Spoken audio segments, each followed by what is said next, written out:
On the regulatory side, there's a lot of questions for obvious reasons, because some of the UK-based alternative investment managers were operating in France without being actually licensed in France. They were so-called passported, so relying on their license delivered in the UK, and only having the benefit of a so-called passport, which enables those UK-based alternative investment fund managers to operate on a cross-border basis within the European Union.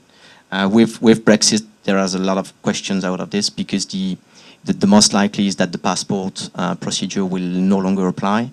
The French regulator, the IMF, has reacted pretty, I would say, pretty soon, which is not always the case for that kind of hot topics.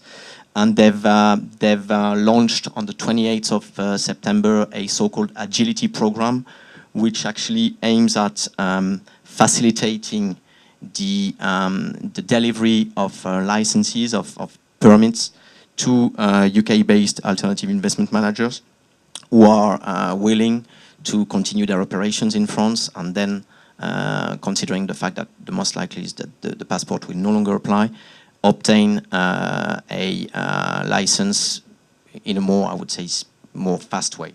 And there's a specific program which aims at delivering a pre-consent in 2 weeks, which is very fast, based on a more simple file and application than in the past, and that procedure is called the 2-week ticket. So that should ease the continuity actually of the operations of those alternative investment fund managers in France after Brexit. If you look at what France has to offer, it's a very centralized country. You can find all facilities in Paris. It's the largest office market in Europe. So indeed, when you see adverts for moving to La Défense, indeed it's not a bad idea.